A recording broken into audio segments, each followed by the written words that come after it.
إن الحمد لله الأكرم الذي خلق الإنسان وكرم وعلمه من البيان ما لم يعلم فسبحان الذي لا يحصى امتنانه باللسان ولا بالقلم نشهد أن لا إله إلا الله وحده لا شريك له ونشهد أن سيدنا وحبيبنا ومولانا محمدا عبده ورسوله الذي أرسله بالحق بشيرا ونذيرا وداعيا إلى الله بإذنه وسراجا منيرا فقد قال الله تعالى في كلامه المجيد وفرقانه الحميد أعوذ بالله من الشيطان الرجيم بسم الله الرحمن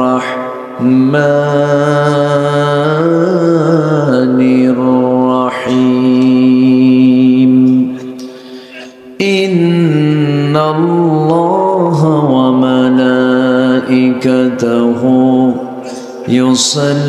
يصلون على النبي يا أيها الذين آمنوا صلوا عليه وسلموا تسليما آمين কোরআনের সুর মাঝে শুনেছি যে নাম আজানের সুর মাঝেও শুনেছি সে নাম ও নাম শুনেছি আমি আমার হৃদয় হে রাসূল নবীজি তোমায়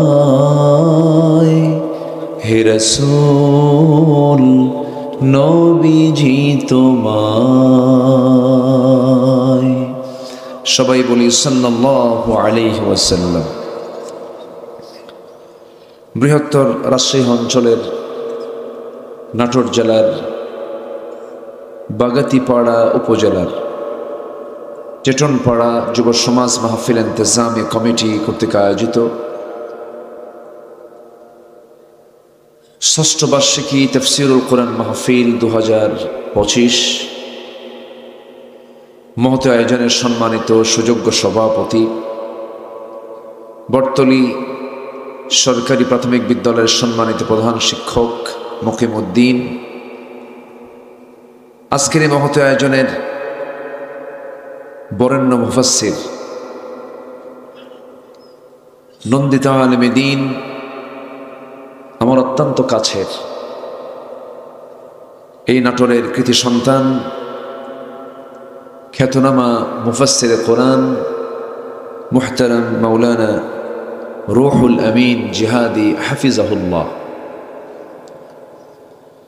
উপস্থিত হাজারাত উলামায়ে কেরাম, ফদলায়ে ইলজাম, সুশীল সমাজ, জাতির শ্রেষ্ঠ সন্তান শিক্ষক মণ্ডলী, জাতির বিবেক সাংবাদিকবৃন্দ, সামনে উপস্থিত দূরে কাছের বিভিন্ন স্থান থেকে ছুটে আসা কালেমার ঝান্ডাবাহী, তাওহীদের পতাকাবাহী, দ্বীন ইসলামের নরসারদুল বীর মুজাহিদ, শ্রদ্ধেয়া সম্মানিতা মা বোনেরা, আলোচনার সূচনায় আনুষ্ঠানিকতার মধ্য দিয়ে আমার পক্ষ থেকে আবারও দিল খোলা সালাম, আসসালামু আলাইকুম ওয়া রাহমাতুল্লাহি ওয়া বারাকাতুহু। সবাই কেমন আছেন? সবাই কেমন আছেন? আমাকে প্রশ্ন করলেন, আল্লাহ তাআলা আমাকে আপনার সাথীতে বসে রেখেছেন। বলছি আলহামদুলিল্লাহ। বাগাতিপাড়ায় শীত মনে হয় একটু বেশি, না? একটু বেশি মনে হচ্ছে।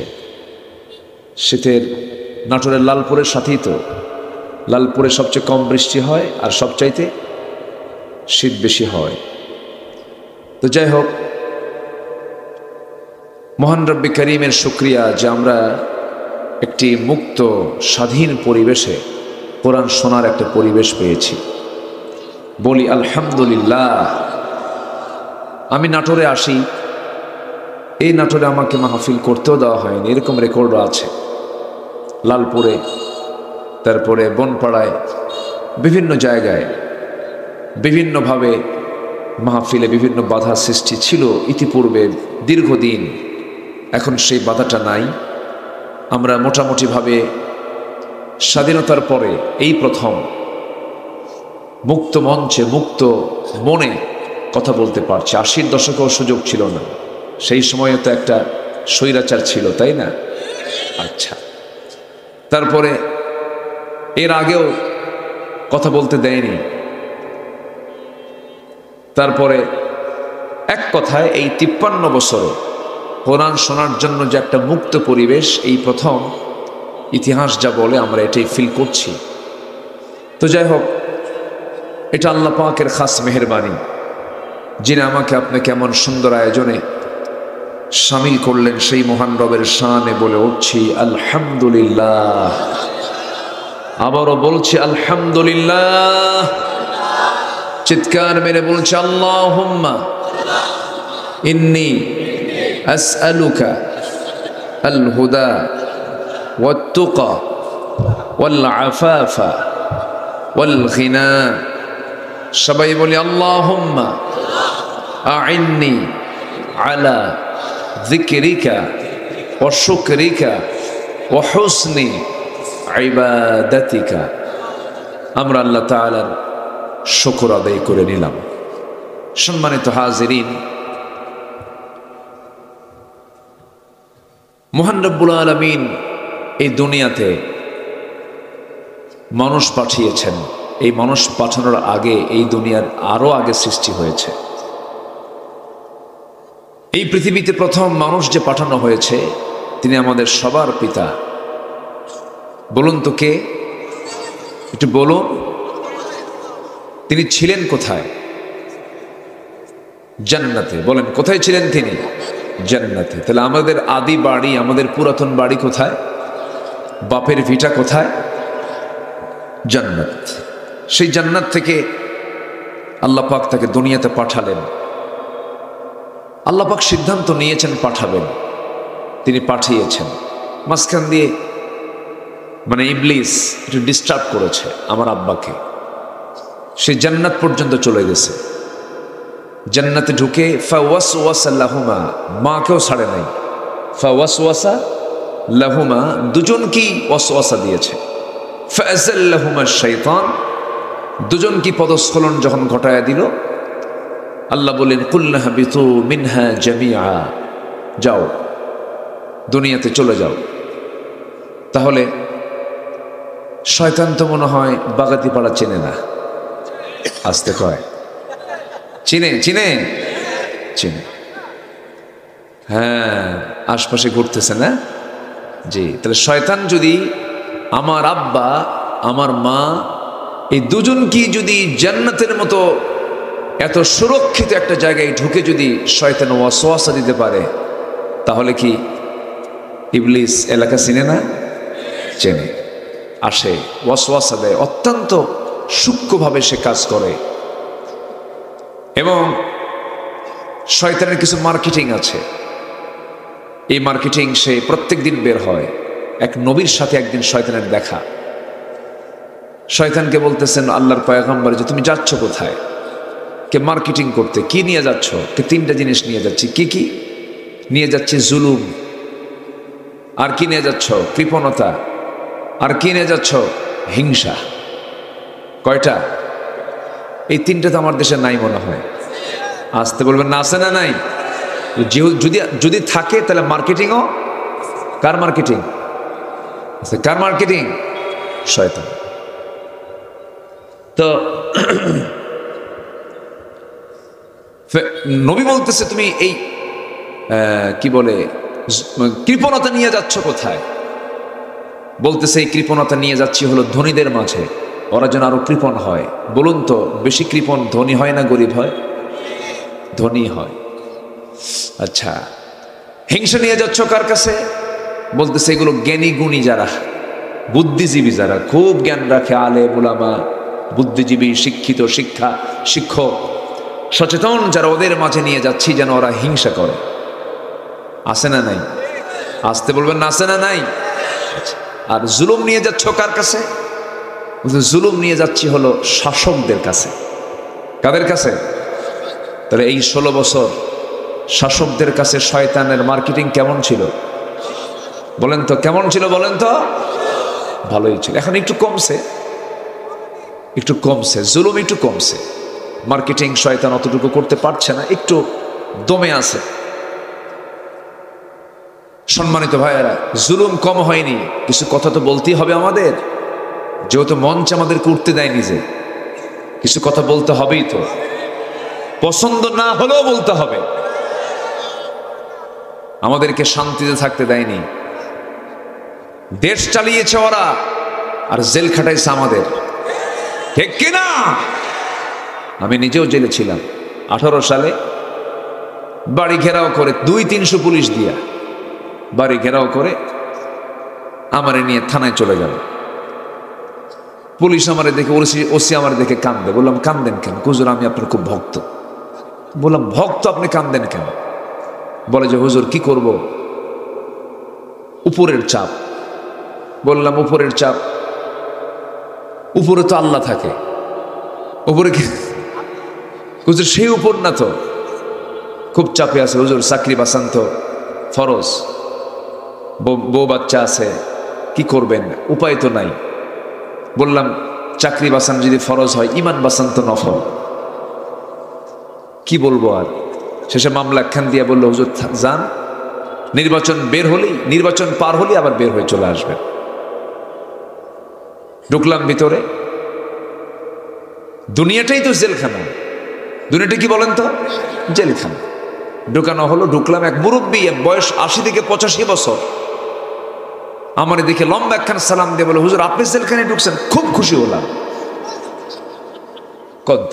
বললাম যে আপনি খুশি হলেন কেন? বলে যে হুজুর ওয়াজ শুনতে যাই, আপনার অনেক দূর থেকে ওয়াজ শুনি, এত শখ হয় যে মুসাফা করব, একটু কথা বলবো, পারি না। থাকেন, একটু আরামে থাকেন। খুব খুশি হয়ে গেছে।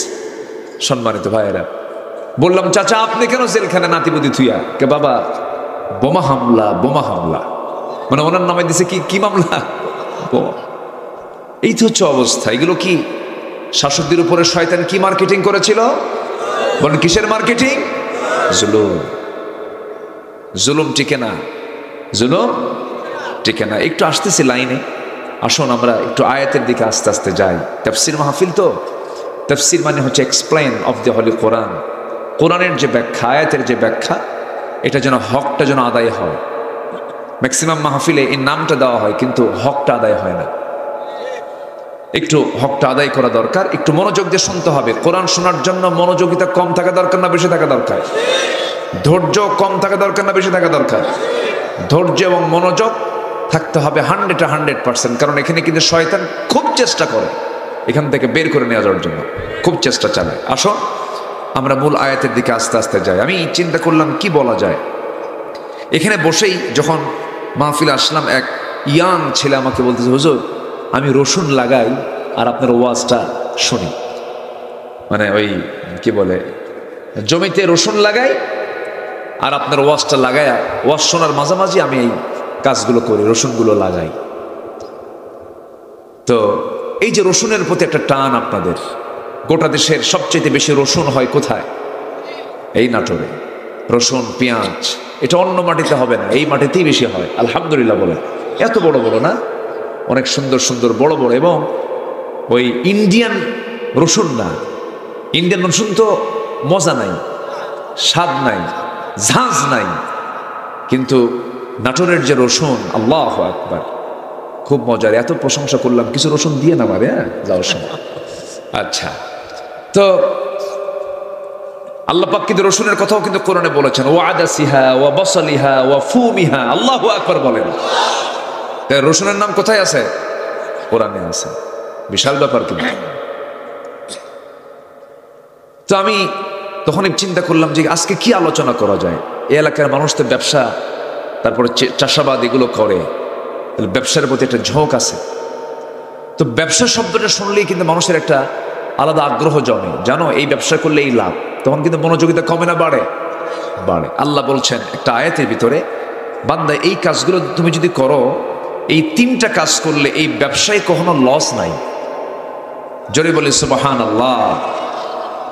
এই তিন কাজে যদি কেউ সফল হতে পারে, এই ব্যবসায় কোনোদিন তার কোনো লস নাই। তিজারাতাল লান তাবুর, এই ব্যবসায় কোনো লস হবে না। আসুন সে আয়াতের দিকে আস্তে আস্তে যাচ্ছি। আল্লাহ রাব্বুল আলামিন বলেন, ইন্নাল্লাযীনা ইয়াতলুনা কিতাবাল্লাহি ওয়া আকামুস সালাতা ওয়া আনফাকু মিম্মা রাযাকনাহুম সিররান ওয়া আলানিয়াতান ইয়ারজুনা তিজারাতান লান তাবুর। জোরে বলুন আল্লাহু আকবার। আমার বন্ধুগণ, সূরাতুল ফাতির আয়াত নম্বর 29 আল্লাহ রাব্বুল আলামিন বলছেন, নিঃসন্দেহে যাদের ভিতরে তিনটা আমল থাকবে তাদের কোনো লস নাই। এর মধ্যে এক নম্বর হলো ইন্নাল্লাযীনা ইয়াতলুনা কিতাবাল্লাহ, যারা এক নম্বর, যারা আল্লাহর কালামকে সুন্দর করে যারা তেলাওয়াত করবে। জোরে বলি সুবহানাল্লাহ। যে বাড়িতে তেলাওয়াত আছে সেই বাড়িতে অসুখ থাকবে না। আল্লাহু আকবার বলবেন না? আমার দাদির তেলাওয়াত ছিল, নিজের চোখে দেখেছি। আমার দাদি 85 বছর বয়স পর্যন্ত খালি চোখে কোরআন পড়তেন। আমার বন্ধুগণ, দাদির যুগের মানুষগুলো সেই সময় কোরআন পড়তো। ফরকানিয়া মাদ্রাসাগুলো ছিল গ্রামের মধ্যে, ঢুকলে পরে গুনগুন গুনগুন গুনগুন করে তেলাওয়াতের আওয়াজ কানে আসতো। কিন্তু সেই সোনালী দিনগুলো আজকে অতীত হয়ে গেছে। না, আজকে ভাবিরা ঘুম থেকে উঠে মাত্র সকাল 10টায়, আমি কি ভুল বলতেছি, উঠেই ব্রাশ মারে, একটা এই দিকে একটা এই দিকে, কে ঠিক কিনা বলেন? অথচ রাসূল বলেছেন, বুরিকা লি উম্মতি ফি বুকুরিহা, আমার উম্মতের বরকতময় সময় হলো সকাল। আমার উম্মতের বরকতময় সময় কি বলেন? সকাল। সেই সকালটা ঘুমে কাটায় দেয়। অসুখ তো হবেই, অসুখ বিসুখ ছুটবে না কখনো যদি কেউ সকালে ঘুম থেকে না উঠতে পারে।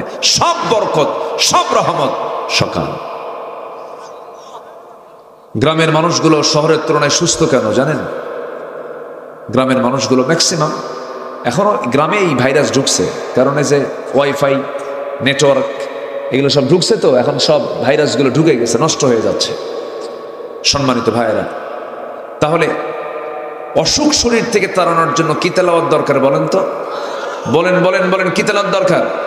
আল্লাহ রাব্বুল আলামিন বলেন, وَنُنَزِّلُ مِنَ الْقُرْآنِ مَا هُوَ شِفَاءٌ وَرَحْمَةٌ, কোরআন নাজিল করেছি তোমাদের উপরে, এটাকে শেফা করে দিয়েছি, আরোগ্য করে দিয়েছি, রহমত করে দিয়েছি। সকল রোগের শেফা হলো এই কোরআন। যদি কোনো বান্দা ইখলাসের সাথে যদি সূরা ফাতিহা পড়ে, হয়তো পানিতে একটু দম করে ফোঁ দিয়ে যদি সেই পানি পান করে, একমাত্র মৃত্যু রোগ ছাড়া সমস্ত রোগের ঔষধ আল্লাহ পাক এই সূরার মধ্যে রেখে দিয়েছে। ছোটবেলায় মা পাঠাতো হুজুরের কাছে, যেতাম, একটু ফোঁটু দিয়ে নিয়ে আসতাম। যেই মাথা নিচু করে বলতাম, হুজুর একটু মাথায় ফোঁ দিয়ে দেন। কিন্তু হুজুর খুব চালাকি করতো, আস্তে আস্তে পড়তো, জোরে জোরে বলতো না। তো পরে বড় হয়ে চিন্তা করে দেখলাম, না, হুজুর চালাকির কারণ আছে। হুজুর যেটা পড়তো সেটা আমারও জানা আছে। তার নাম হলো সূরা ফাতিহা। তার নাম কি? সূরা ফাতিহা। সম্মানিত ভাইয়েরা, আজকে সেই তেলাওয়াত কমে গেছে, নাই। কোরআন তেলাওয়াতের প্রচলন আজকে একদম নিম্নের কোঠায়, নাই বললেই চলে। বাড়িতে বাড়িতে কোরআন তেলাওয়াত হয় না। অথচ নাটকের আসর বসে, সিনেমার আসর বসে। মায়েরা আছে নাকি মাহফিলে? জরিপ এসেছে এদেশের প্রায় 80% মহিলা সপ্তাহে 82 ঘন্টা টিভি সেটের সামনে বসে থাকে। এটা জরিপে আমি দেখেছি। এটা আমি কি মিথ্যা বললাম বলেন তো? তারা কম দেখে না বেশি দেখে? বেশি দেখে। রুটিন ওয়ার্কের মতো, একদম রেগুলার, কোনো মিস্টিস নাই। না, এগুলো করলে আপনার সন্তানগুলো ভালো হবে না, সন্তান চরিত্রবান হবে না। আমরা সম্পর্ক রাখবো কোরআনের সাথে। জোরে বলি ইনশাআল্লাহ, আর জোরে বলি ইনশাআল্লাহ। কোরআন শুধু তেলাওয়াতের জন্য যে না তা না, কোরআনকে বুঝতে হবে, কোরআনকে জানতে হবে। তেলাওয়াত, কিরাআত, দিরাসাত, তাদাব্বুর সব থাকতে হবে। সম্মানিত বন্ধুগণ, আজকে দিন যত যাচ্ছে কোরআন বোঝা জানা তত সহজ হয়ে যাচ্ছে। জোরে বলি সুবহানাল্লাহ। আজ থেকে 100 বছর আগে যে ব্যাখ্যা ছিল না, সেই ব্যাখ্যা আজকে সায়েন্স ডেভেলপ হওয়ার কারণে কোরআন আরো সুন্দর করে মানুষের সামনে উপস্থাপিত হচ্ছে। আল্লাহু আকবার বলে। যেমন ধরেন, আল্লাহ পাক বহু উদাহরণ দিয়েছেন। যেমন এক জায়গায় আল্লাহ পাক মশার প্রসঙ্গ টেনেছেন। কিসের প্রসঙ্গ টেনেছেন? মশা। তো কাফের মুশরিকরা বলল, কোরআনের মতো কিতাবে আবার মশার কথা দেওয়ার, মশার উদাহরণ দেওয়ার কি দরকার ছিল? মাযা আরাদাল্লাহু বিহাদা মাসালা, কি দরকার ছিল? এরকম করে তারা প্রশ্ন করল। কিন্তু আল্লাহ যা বলেছেন কোরআনে, একটা ওয়ার্ডও, একটা হরফও বান্দার জন্য অতিরিক্ত করে নাজিল করেননি। সব এসেনশিয়াল, সব জরুরি। ঠিক কিনা বলেন? সব জরুরি। আল্লাহ রাব্বুল আলামিন বলেন, ইন্নাল্লাহা লা ইস্তাহি আন ইয়াদরিবা মাসালাম মা বাউদাতান ফামা ফাওকাহা ফাআম্মাল্লাযীনা আমানু ফায়া'লামুনা আন্নাহুল হাক্কু মির রাব্বিহিম وأما الذين كفروا فيقولون ماذا أراد الله بهذا مثلا يضل به كثيرا ويهدي به كثيرا يضل به كثيرا ويهدي به كثيرا وما يضل به إلا الفاسقين জোরে বলুন আল্লাহু আকবার। সূরাতুল বাকারা আয়াত নম্বর 26। আল্লাহ রাব্বুল আলামিন এখানে মশার দৃষ্টান্ত দিয়েছেন। যারা ঈমানদার তারা এর মধ্যে সত্যতা খুঁজে পেয়েছে, আর কাফেররা প্রশ্ন করেছে কি দরকার ছিল এই সমস্ত মিসালগুলো দেওয়ার। মশা, এই মশাটাকে আমরা যদিও ছোট চোখে দেখছি, এখন আমি প্রশ্ন করব আমার ভাইয়েরা, মশারি যে টাঙ্গায়, এটা মশা টাঙ্গায় না মানুষ টাঙ্গায়? হ্যাঁ, কারা টাঙ্গায় বলেন? মানুষ। মশা মানুষকে ভয় পায় না, মানুষ মশাকে ভয় পায়। বলেন, মানুষ মশাকে ভয় পায়। চিন্তা করে দেখেন, মানুষ, অথচ মশার ভয়ে রাতের বেলা জেলখানায় ঢোকে, চতুর্দিকে মশারি টাঙ্গায়, আবার বেড একখানা হাতে নেয়। ওই যেটাতে মারে ওটাকে কি বলে? ইলেকট্রিক ব্যাট যেটা, ওটা আবার হাতে নিয়ে দেখে যে কোন দিক দিয়ে ঢুকলো, মারে। কি টেনশন, মশার কামড় খাওয়া যাবে না, ডেঙ্গু, পঙ্গু, চিকুনগুনিয়া, কত কি, ম্যালেরিয়া, অনেক কিছু। এই মশাকে আল্লাহ পাক কেন উদাহরণ দিলেন? সম্মানিত বন্ধুগণ, মশা যদি কারো চামড়ার উপরে বসে, এই স্কিনে যদি বসে, যখন সে বসে তখন সে কিন্তু এমনি এমনি বসে না। ওকে যেন না ধরতে পারে এই জন্য সে আগে অবশ করে। অবশ করাকে মেডিকেল ভাষায় কি বলে? অ্যানেস্থেসিয়া। আচ্ছা, কি জানে বললে কথাটা? আপনি বললেন? জি আলহামদুলিল্লাহ। অ্যানেস্থেসিয়া বলে এটা মেডিকেলের ভাষায়। অ্যানেস্থেসিয়া জাস্ট এই জায়গায় এই বসবে, এর আগে আগে বসবে, বসে আগে চতুর্দিকে আগে অবশ করবে। সলিমুদ্দি তোর 14 গোষ্ঠী টের পাবে না, সুবহানাল্লাহ বলবেন না? আচ্ছা, অ্যানেস্থেসিয়া করে এরপরে হুল ফুটাবে। হুল ফুটায় ওর পরিমাণ মতো খাবে, পরিমাণ মতো খেলে হায়াত মোটামুটি থাকে। আর যেগুলো বেহুশ হয়ে খায়, আছে না কিছু মশা, এমন খাওয়া খাইছে আর পর আর উঠতেই পারে না, এরকম আছে না নাই? আছে। যত বেশি খাবে কি মরণ তত কাছে আসবে, হায়াত তত কমে যাবে। এই বিগত 16 বছর যারা আমার দেশের ক্ষমতার মসনদে ছিল তারা কি কম খাইছে না বেশি খাইছে? কম খাইছে না বেশি খাইছে? এই জন্য মরছে না আছে? মরছে। তাহলে উদাহরণ ঠিক না বেঠিক? উদাহরণ ঠিক আছে। এত খাওয়া খাইছে, আই রে আল্লাহ। সে খাওয়া খাইলো, লাভ হলো কি? সম্পদ দিয়ে তো বাঁচতে পারলো না, নৌকায় চললো, আবার উল্টা মানে ভুল করে আবার নৌকায় চলছে। ওই যে দরবেশ নাকি নাম, হ্যাঁ, দাড়ি যে কাটছে, যে দাড়িটা কাইটা মাথার চুলটা কালো বানাইছে, আবার নৌকায় চড়ছে, লুঙ্গি খুইলা কি পাজামা খুলে লুঙ্গি পরছে, পাঞ্জাবি খুইলা গেঞ্জি পরছে, ঢুকলো ভিতরে, ঢুকলো ওকে, উঠলো নৌকায়, নৌকা আর ভিড়ল না। পুলিশ এসে, কোস্টগার্ড এসে বলতেছে আইনমন্ত্রীকে, স্যার আপনাকে চিনি, আপনি চলেন থানায় চলেন।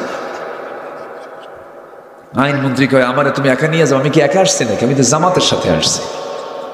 কই জামাতের সাথে? কে? কই যে বসে আছে, কে মাথায় দেখি কালো চুল, মুখে দাড়ি নাই, লোকটা কে? এটা লুঙ্গি পরা, লুঙ্গি পরা লোকটা আবার কে? ভালো করে দেখো, ওটাই দরবেশ। কথা বোঝেন নাই? হ্যাঁ। সম্পত্তি দিয়ে লাভ হলো কি? ওরা চেয়েছিল আলেমদেরকে উলঙ্গ করতে, ওরা চেয়েছিল আলেমদেরকে বেইজ্জত করতে, আল্লাহ ওদেরকে ন্যাংটা করে ছেড়ে দিয়েছেন। এই ক্ষমতা কার? কোন বাতিল গোষ্ঠীর সাথে আমাদের কোনোদিন আপোষ হবে না। ওই বাতিলদের মোকাবেলা করার জন্য রাজি আছেন কারা কারা? হাত উঁচু করে দেখান মুসলমান।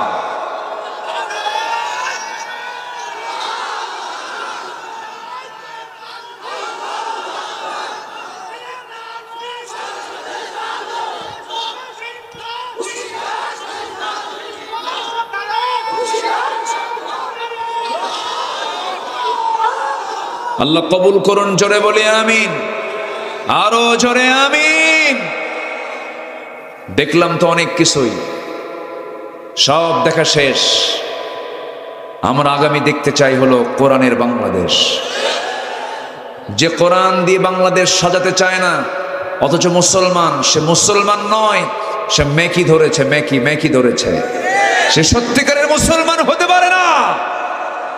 মুসলমান যে সে কোরআন চাবে, মুসলমান যে সে কি চাবে? কোরআন চাবে। কোরআন কার? আসতে বলবেন না, কোরআনটা কার? আল্লাহ। কষ্ট দিচ্ছি নাকি আপনাদের? কোনো অসুবিধা নাই তো? জোরে বলি ইনশাআল্লাহ। আগে কমিটির যাওয়া লাগতো থানায় পারমিশন নেওয়ার জন্য, আর এখন থানা থেকেই ফোন দিয়ে বলে কিছু লাগবে কি ভাই? এই পরিবর্তন কে দিয়েছেন? এই পরিবর্তনকে কাজে লাগাতে হবে। যুবকরা, তোমরা অনেক রক্ত ঝরেছ, তোমাদের রক্তের এই প্রতিদান অবশ্যই জাতির দেওয়া উচিত। তোমাদের সামনে কাজ করতে হবে, অন্যের প্রতিবাদ করতে হবে। কোন জালিম তাগুতি শক্তির কোনোদিন উত্থান ঘটতে দেওয়া যাবে না। মাথায় রাখতে হবে এগুলো। আমি তো ভাবছিলাম যুব সমাজ মনে নষ্ট হয়ে গেছে, ইয়াবা টিয়াবা খায়, নেশা টেশা, ডিভাইস টেভাইস আসক্ত হয়ে গেছে, কিন্তু না, জাতে মাতাল তালে ঠিক। একদম গণভবনকে বলে দিয়েছে 45 মিনিটস গো আউট, ঠিক কিনা? না খায় আছে, লাঞ্চ করবো গণভবনে গিয়ে। একদম সত্যি ওরা লাঞ্চ করছে গণভবনে গিয়ে। লাঞ্চ করছে, লাঞ্চ করেছে। সম্মানিত ভাইয়েরা, কষ্ট পাচ্ছেন নাকি আপনারা? যদি যদি ওই যুবকরা যদি সাহস হারিয়ে ফেলতো, যুবকদের হৃদয়ে যদি আল্লাহ ভয় ঢুকায় দিতেন, আজকে কি সিচুয়েশন তৈরি হতো বলেন? আল্লাহ তাআলা সরাসরি মদদ দিয়েছেন, আল্লাহ তাদের দিল থেকে ভয়টা তুলে দিয়েছিলেন। আল্লাহু আকবার বলেন। সাহায্যকার, সাহায্যকার এটা বলা যাবে না। আমরা আল্লাহর শুকরিয়া আদায় করব, আল্লাহর কৃতজ্ঞতা আমরা আদায় করব। জোরে বলি আলহামদুলিল্লাহ, জোরে বলি আলহামদুলিল্লাহ। সকল ফয়সালা কার? আল্লাহ। তাহলে আমরা আল্লাহর কালামকে তেলাওয়াত করব না ইনশাআল্লাহ? আল্লাহর কালাম তেলাওয়াত করব কি কম কম না বেশি বেশি? কোরআন শুনবো বেশি, গান শুনবো? গান শুনবেন কম কম? এটা কি কয় আবার? গান শোনা যাবে? গান মানুষকে মুনাফিক বানায়, নষ্ট করে ফেলে। গানের কাছে আমরা যাব না। জোরে বলি ইনশাআল্লাহ। মরও তাড়াতাড়ি, নাম্বার 1। নাম্বার 2 হলো, আপনি রাতের বেলা ঘুমিয়ে পড়েছেন, দেখলেন ঘরের ভিতরে কোথাও মশা নাই, চিহ্নই নাই। শীতের রাত তো, মশারি ছাড়া শোয়া মাত্রই কিছুক্ষণ পর আপনার কানের কাছে এসে কি সুন্দর গান গাচ্ছে, সারেগামা পাদানিসা শুরু হয়ে গেছে। তাহলে এই যে আওয়াজ গুনগুন করে আপনার কানের কাছে এসে, অন্ধকারে ওর চোখ কোথায়, ও দেখলো কেমনে? আপনার চোখে পড়লো না মশা, ও আপনার খুঁজে বের করলো কেমনে? সায়েন্স বলছে 75 ফিট দূর থেকে মশা টের পায় এখানে কোন সলির মধ্যে শুয়ে আছে। সুবহানাল্লাহ বলবেন। কত ফুট দূর থেকে? 75 ফুট দূর থেকে। তার সেন্সর কি? এবং এই মশাটা আপনার কানের কাছে এসে যে ভন ভন ভন ভন আওয়াজ করতেছে, এই আওয়াজটা কিন্তু তার মুখের আওয়াজ নয়, তার পাখার আওয়াজ। তার পাখা যে নড়ায়, তার পাখা যে ঝাপটানি মারে প্রতি সেকেন্ডে, বিজ্ঞান বলছে মশা তার পাখা নড়ায় প্রতি সেকেন্ডে 500 থেকে 600 বার। 500 থেকে 600 বার। পৃথিবীতে আজ পর্যন্ত কোনো মেশিন আবিষ্কার হয়নি যা মশার পাখার মতো এত দ্রুত নড়তে পারে, ঘুরতে পারে। আল্লাহু আকবার বলবেন না? তাহলে এখন কোন তো মশার উদাহরণকে আল্লাহ দিতে ভুল করেছেন? আমার বন্ধুগণ, নাম্বার 4 হলো, এই মশার কামড় খেয়ে একজন কাফের, তার ব্রেন পর্যন্ত ন্যাংরা মশা পৌঁছে গিয়ে তাকে কামড়ায় কামড়ায় শেষ করে দিয়েছে। সেই কাফেরটার নাম কি বলুন? আসতে বলবেন না। সেই কাফেরটার নাম কি? নমরুদ। এরকম করে আল্লাহ রাব্বুল আলামিন বহু মিসাল দিয়েছেন। আল্লাহ তাআলা মাকরসা নামে একটা সূরা নাজিল করেছেন, সূরাতুল আনকাবুত। সূরাতুল আনকাবুত। যারা আল্লাহকে বন্ধু না বানায়া অন্য কাউকে বন্ধু বানাবে, তাদের দৃষ্টান্ত হলো মাকড়সার মতো। আল্লাহ রাব্বুল আলামিন সুন্দর করে বলছেন, মাসালুল লাযীনা ইত্তাখাযু মিন দুনিল্লাহি আউলিয়া কামাসালিল আনকাবুত ইত্তাখাযাত বাইতান ওয়া ইন্না আওহানাল বুয়ুতি লাবাইতুল আনকাবুত লাউ কানু ইয়ালামুন। জোরে বলুন আল্লাহু আকবার। আল্লাহ রাব্বুল আলামিন বলেন, যারা আমি আল্লাহ আমাকে গার্ডিয়ান না মনে করে, অভিভাবক না মনে করে অন্য কাউকে গার্ডিয়ান মনে করবে, ওলি মনে করবে, অভিভাবক মনে করবে, তাদের দৃষ্টান্ত হলো মাকড়সার মতো। কার মতো বলেন? মাকড়সা। মাকড়সার ঘর বাড়ি কার? ঘরের বাড়ির ভিতরে। বলেন বলেন বলেন। আমাদের ঘর বাড়ির ভিতরে তার ঘর বাড়ি, কিন্তু এত দুর্বল ঘর বাড়ি, শুধু একটা ঠোকা মারলেই পড়ে যায়, ভেঙে যায়, চুরমার হয়ে যায়। তার দুর্বল ঘর। এখানে একটা ব্যাখ্যা আছে, সায়েন্টিফিক ব্যাখ্যা আছে। আমার বন্ধুগণ, এই যে মাকড়সা, পুরুষ এবং স্ত্রী মাকড়সা রয়েছে, আমার বন্ধুগণ, এর মধ্যে বহু প্রজাতি রয়েছে। এর মধ্যে একটা প্রজাতি হলো ওই মাকড়সাগুলো স্বামী এবং স্ত্রী যখন যৌন মিলনে মিলিত হয়, ইন্টারকোর্স যখন কমপ্লিট হয়ে যায়, স্ত্রী মাকড়সা প্রচণ্ড ক্ষুধার্ত হয়ে যায়, প্রচণ্ড সে ক্রেজি হয়ে যায়, রাগান্বিত হয়ে যায়, ক্ষুধার যন্ত্রণায় ছটফট করতে করতে সহ্য করতে না পেরে ক্ষুধা, সে তার স্বামীকে কামড় মেরে মেরে ফেলে, তার স্বামীকে খেয়ে ফেলে। চিন্তা করছেন আপনি? তাহলে আল্লাহ যে বলছেন, যারা আল্লাহকে বাদ দিয়ে অন্য কাউকে অভিভাবক মনে করবে, তাদের দৃষ্টান্ত হলো মাকড়সার মতো। অর্থাৎ মাকড়সার সংসারটা এমন সংসার, বউ স্বামীকে খাইয়া ফেলে, বউ স্বামীকে খাইয়া ফেলে। তাহলে আল্লাহ পাক কত আগে এই দৃষ্টান্ত দিলেন। আজকে সায়েন্স ব্যাখ্যা বের করে, কি সুন্দর ব্যাখ্যা করে কোরআনের অর্থকে আরো উজ্জ্বল করে দিয়েছে। আল্লাহু আকবার বলে।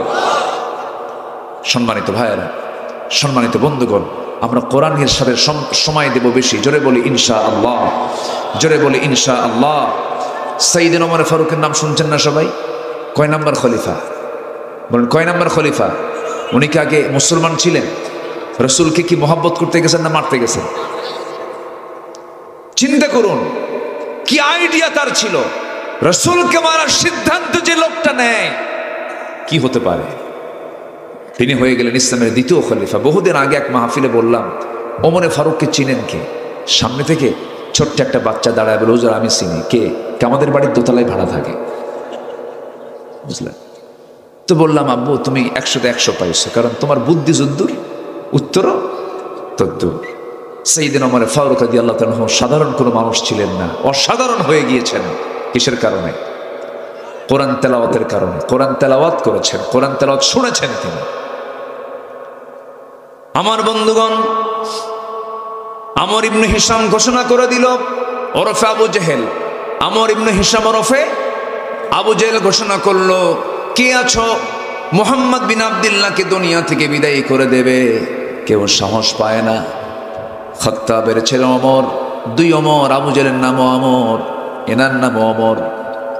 সঙ্গে সঙ্গে ওমর ইবনে খাত্তাব বললেন, আবু জেহেল চিন্তা করো না, এই সিদ্ধান্ত আমি নিলাম, আমি তাকে মেরে ফেলবো। নাঙ্গা তরবারি নিয়ে বের হয়ে গেছেন ওমর ফারুক রাদিয়াল্লাহু তাআলা রাসূলকে মারার জন্য। কিন্তু তিনি যখন নবীর দরবারের দিকে রওনা করলেন, একজন সাহাবী বলে ফেলেন, ওমর তুমি কোথায় যাও? তোমাদের নবীকে দুনিয়া থেকে বিদায় করার জন্য যাচ্ছে। তুমি কি জানো তোমার বোন ভগ্নিপতি সহ কালিমা পড়ে মুসলমান হয়ে গেছে? এই একটা কৌশল করলেন, লাইনটা চেঞ্জ করে দিলেন। ওমর ফারুক আগে বোনের বাড়ির দিকে রওনা করলেন, এদিকে দৌড় মেরে গিয়ে রাসূলকে বলছেন, হুজুর ওমর আসতেছে নাঙ্গা তরবারি নিয়ে আপনাকে মেরে ফেলার জন্য। রাসূল বলছেন, সাহাবীরা টেনশন করো না, ওমরের দিলটা আল্লাহ রাব্বুল আলামিন কোরআনের জন্য কবুল করে নিয়েছে। জোরে বলে সুবহানাল্লাহ। কোরআন এটা যে কত বড় মহা উপহার আল্লাহর পক্ষ থেকে, কোরআনটার সঙ্গে আমরা সম্পর্ক রাখবো। জোরে বলি ইনশাআল্লাহ। তাতে কোনো লস মনে আছে কিনা আপনাদের? সূরা ফাতির 29 নম্বর আয়াত, 3 কাজে লস নাই, এর মধ্যে 1 নম্বর আলোচনা শুরু হয়ে গেছে। কিন্তু একটু কান লাগাবেন সবাই, একটু মনোযোগ দিয়ে শুনবেন। আমার বন্ধুগণ, সাইয়েদনা ওমর ফারুক রাদিয়াল্লাহু তাআলা আনহু দরজার কাছে গিয়ে নক করলেন। নক করার আগে তিনি ভিতর থেকে কিছু আশ্চর্যজনক কিছু আয়াত তার কানে চলে আসলো। আয়াতগুলো শুনলেন, দিলটা নরম হলো, কিন্তু রাগ তো কমে নাই। দরজা খোলার সঙ্গে সঙ্গে বোনকে চপেটাঘাত করে জমিনে ফেলে দিলেন। বোন মার খেয়ে রক্তাক্ত হয়ে বলছে, ভাই রে, তোমার দেহে যার রক্ত, আমার দেহ সেই পিতার রক্ত, তুমি সেই পিতার সন্তান, আমি যে পিতার সন্তান। আজকে তুমি যদি আমাকে মারতে মারতে দুনিয়া থেকে বিদায় করে দাও, আমি যে আল্লাহর কালামের মজা পেয়েছি, দিনের যে মজা পেয়েছি, আল্লাহর দিন থেকে 1 চুল পরিমাণ আমি তোমার বোন কখনো নড়বো না। জোরে কোন সুবহানাল্লাহ। ওমর ফারুক মনে মনে চিন্তা করে, হারে কি চেতনা লালন করেছে, ভাইয়ের সম্পর্ক ছিন্ন করতে চায়। কি যেন শুনলাম, চট করে বলা হলো, হে আমার বোন শোনো, কি তেলাওয়াত করতেছিল তোমরা, আমারে দাও তো দেখি। লুকিয়ে থাকা তার ভগ্নিপতি চট করে আড়াল থেকে বের হয়ে এসে বলতেছে, ও ওমর, তোমার জন্য রাসূল গতকালকে দোয়া করেছেন, মনে হয় তোমার জন্য আল্লাহ পাক দিলটা নরম করে দিয়েছেন, আল্লাহ পাক তোমার জন্য কবুল করে নিয়েছেন। যখন তার সামনে সূরা তাহা দেওয়া হলো, সূরা তাহা পড়ছেন, একটা করে আয়াত পড়ছেন, ওমর ফারুক কাঁদতেছে। তাহা মা আনজালনা আলাইকাল কুরআনা লিতাশকা। এই আয়াত যখন পড়তেছিলেন, চোখের পানিতে তার গাল ভিজে যাচ্ছিল। ওমর ফারুকের তরবারি থরথর করে কাঁপতে কাঁপতে পড়ে যাচ্ছিল, আর বলতেছে, আমার বোন, আমি আজকে কি শুনলাম, এমন সুন্দর কথা আমার জীবনে আমি কোনোদিন শুনি নাই। জোরে বলে সুবহানাল্লাহ। ইন্নাল্লাযীনা ইয়াতলুনা কিতাবাল্লাহ। সোজা চলে গেলেন নবীর দরবারে, তরবারি নবীজির পায়ের কাছে রেখে দিয়ে বলছেন, আল্লাহর পয়গম্বর, এই তরবারি আপনার মস্তকটাকে দ্বিখণ্ডন করার জন্য নিয়ত করে বের হয়েছিল ওমর, কিন্তু পারল না। আমাকে বাধার প্রাচীর হয়ে সম্পূর্ণ রাস্তা ঘুরায় দিয়ে আপনার অভিমুখী করে দিয়েছে। কোনো কিছু নয়, একমাত্র কি কোরআন। এটাকে যে মানবে সে 0 থেকে হিরো হবে, আর যেটার বিরুদ্ধে ষড়যন্ত্র করবে সে হিরো থেকে 0 হবে। যেমন 0 হয়ে গেছে, ঠিক কিনা? 0 হয়ে গেছে। এত সুন্দর মানুষ আপনারা, আলহামদুলিল্লাহ। বাগাতি না, বাগাতি মানে কি? বাগ না, বাগ মানে বাগান, জান্নাত, তাই না? বাগ মানে এরকম না, এরকম শব্দই তো, ঘত না, হ্যাঁ, বাগিচা, এরকম সুন্দর শব্দ আপনাদের এই এলাকার নাম। ভালো, আলহামদুলিল্লাহ বলেন। জি, অনেক সুন্দর আপনারা। আমাকে সময় দিচ্ছেন তো নাকি? কারো কোনো আপত্তি নাই তো? কয়েক কাজে লস নাই? বরং কয়েক কাজে লস নাই। নাম্বার 1, কোরআন আমরা সুন্দর করে তেলাওয়াত শুনবো, করব, জোরে বলি ইনশাআল্লাহ। নামাজ না পড়া, হ্যাঁ, কি নামাজে তেলাওয়াত করতে হয়, শুনতে হয়, কি সুন্নতে পড়তে হয়, আর ফরজে বলেন, ফরজে শুনতে হয়, সুন্নতে পড়তে হয়। ইন্নাল্লাযীনা ইয়াতলুনা কিতাবাল্লাহ, তাদের লস নাই, জোরে কান সুবহানাল্লাহ। কেমন লস নাই দেখেন, ফজরের 2 রাকাত সুন্নত যদি কেউ পড়ে, ফজরের 2 রাকাত সুন্নত যদি কেউ পড়ে, আল্লাহর কালাম দিয়ে তেলাওয়াত করে নামাজটা যদি পড়ে, আমার রাসূলের একদম জবান থেকে হাদিস, সহিহ হাদিস, রাকাতাই সালাতুল ফজর খায়রুম মিনাদ দুনিয়া ওয়া মা ফিহা, যে ব্যক্তি ফজরের 2 রাকাত সুন্নত নামাজ আদায় করবে, মহান রব্বুল আলামিন তাকে এত পুরস্কার দিবেন, যার পুরস্কার হচ্ছে এই জমিনে খায়রুম মিনাদ দুনিয়া ওয়া মা ফিহা, এই জমিনে এর মাঝে যা আছে, আকাশ এবং জমিনের মাঝে যত মূল্যবান সম্পদ আছে, এর চাইতে বেশি দামি আমার আল্লাহর কাছে হলো ফজরের 2 রাকাত সুন্নত নামাজ। তাহলে কি লস হলো না লাভ হলো? লস হলো না লাভ হলো? লাভ হলো। ফজরের 2 রাকাত সুন্নত, ফরজ কিন্তু না, শুধু 2 রাকাত সুন্নত। আমি মুসাফির হালতে থাকলেও, আমি যদি মুসাফির হালতেও থাকি, এই হাদিসটা যেদিন আমি পড়েছি, সেদিন থেকে নেমে আজ পর্যন্ত আমি চেষ্টা করি, আমি লোভটাকে সম্বরণ করতে পারি না, এই 2 রাকাত নামাজ আমি কেমনে বাদ দেব, পড়ি। যদি আল্লাহ পাক রুখসত দিয়েছেন, মুসাফির হালতে সুন্নতের কোনো গুরুত্ব নেই, সুন্নত না, যেখানে আল্লাহ পাক ফরজই কমায় দিয়েছেন, সুন্নত নাই, এরপরও আমি পড়ার চেষ্টা করি, পড়ি। আমার কেমন যেন এটাকে মিস মনে হয়। সম্মানিত ভাইয়েরা, দুঃখ লাগে ফজরে মুসল্লি নাই, জানেন, ফজরে মুসল্লি খুঁজে পাওয়া। আমি কি ভুল বলছি ভাই, বলেন তো, আমি কি ভুল বলছি? আগের মসজিদের বেড়ার মসজিদে মুসল্লি ভরে যেত, আর এখন এসের মসজিদে মুসল্লি 3 জন, ইমাম মুয়াজ্জিন খাদেম। আমি কি ভুল বলতেছি? আসল মুসল্লি কোন ওয়াক্তের, বলেন কোন ওয়াক্তের মুসল্লি, বলেন আসল মুসল্লি কোন ওয়াক্তের হতে পারে? ফজরের। বলেন কোন ওয়াক্তের, বলেন আসল মুসল্লি হলো ফজর। সবাই কি নামাজ পড়তে রাজি আছেন? কয় ওয়াক্ত নামাজ? কয় ওয়াক্ত নামাজ? 5 ওয়াক্ত নামাজ পড়বেন। কারা কারা একটু হাত তুলে দেখান তো দেখি, চিৎকার মেরে বলি, ইয়া আল্লাহ, আমাদেরকে তোমার কোরআন দিয়ে, তোমার কোরআন তেলাওয়াত করে ফজর, জোহর, আসর, মাগরিব, ইশা 5 ওয়াক্ত সালাত আদায় করার তৌফিক তুমি আল্লাহ দিয়ে দাও। জোরে বলি আমিন, আরো জোরে আমিন, আরো জোরে আমিন। নামাজ পড়লে লস না লাভ? বলেন লস না লাভ? আমার নবীজির শেষ বাক্য কি ছিল জানেন? আহা, আমার নবীজি যখন মারা যাবেন, কয়েক ওয়াক্ত নামাজ তার জামাতে হয় নাই, খুব আফসোস করেছেন, আহারে আমি জামাত পড়তে পারলাম না। আমার নবীজি কোরআন তেলাওয়াতে খুব বেশি মজা নিতেন, আনন্দ নিতেন। আমার নবীর সামনে যখন কোরআন নাজিল হতো, তিনি তাড়াহুড়ো করতেন, তাড়াহুড়ো করে মুখস্থ করার চেষ্টা করতেন। আল্লাহ বলতেন, হে রাসূল, আপনি এত তাড়াহুড়া করেন কেন? তাড়াহুড়া করেন কেন? লা তুহাররিক বিহি লিসানাকা লিতাআজালা বিহি। হে নবী, আপনি আপনার জিহ্বাকে আপনি বেশি নড়াবেন না, আমি আল্লাহ নিজে আপনার সিনার মধ্যে জমা করে দেব। আমার নবীজি এত সুন্দর করে বেশি বেশি কোরআন তেলাওয়াত করতেন। যখন তিনি বসে থাকতেন, যখন তিনি সুযোগ পেতেন, কোরআনটা পড়তেন সুন্দর করে। আমার বন্ধুগণ, আমার নবীজি জীবনের শেষ লগন যখন চলে আসে, দুনিয়া থেকে যখন বিদায় নিবেন, একবার হুঁশ একবারে বেহুশ, রাসূল ইন্তেকাল করবেন। ইন্তেকালের সময় ঘনিয়ে এসেছে। আমার নবীজি অসুস্থ দেহ নিয়া কোনো স্ত্রীর ঘরকে পছন্দ না করে সবচেয়ে বেশি প্রাধান্য দিয়েছেন আম্মা জান আয়েশার ঘরকে। আম্মা জান আয়েশার ঘরের মধ্যে ঢুকে বলছেন, আয়েশা, শরীরটা আমার ভালো যাচ্ছে না, মনে হয় মরে যাব, দুনিয়া থেকে বিদায় নিয়ে নেব। প্রচন্ড মাথা ব্যথা হচ্ছে আয়েশা, প্রচন্ড জ্বর, দেখো প্রচন্ড জ্বর আমার গায়ে শুরু হয়ে গেছে, মনে হয় মরে যাব। এবং নবীজিকে দুনিয়া থেকে বিদায় করার জন্য ইহুদিরা আমার নবীর খাবারের মধ্যে তারা বিষ পর্যন্ত ঢুকিয়ে দিয়েছিল। নবীজিকে বিষ প্রয়োগে হত্যার চিন্তা করেছিল। ওই খাবারের মধ্যে যে বিষ প্রয়োগ করা হয়েছিল সেই বিষ মিশ্রিত খাবার খেয়ে দুজন সাহাবী সঙ্গে সঙ্গে দুনিয়া থেকে বিদায় নিয়েছিলেন। রাসূল বেঁচে ছিলেন, কিন্তু শেষ জীবনে রাসূল যখন মারা যান বিষক্রিয়া দেখা দিল, খুব কষ্ট পাচ্ছিলেন রাসূল। রাসূল বলছেন, আয়েশা রে, মাথার চরম যন্ত্রণা, মাথায় একটু পানি ঢেলে দাও। তো পানি ঢেলে দেওয়া হলো, আজান দেওয়া হলো। সাইয়েদনা বেলাল যখন আজান দিলেন, নবীজি অভ্যাস অনুযায়ী আস্তে করে উঠে মসজিদে যাওয়ার জন্য প্রিপারেশন নিচ্ছিলেন। এমন সময় আম্মা জান আয়েশা দেখেন রাসূল মাথা ঘুরে পড়ে যেতে নিচ্ছেন, চট করে ধরে ফেললেন আর বলছেন, আমার স্বামী ইয়া রাসূলুল্লাহ, আপনি বুঝি আর জামাতে নামাজ পড়তে পারবেন না?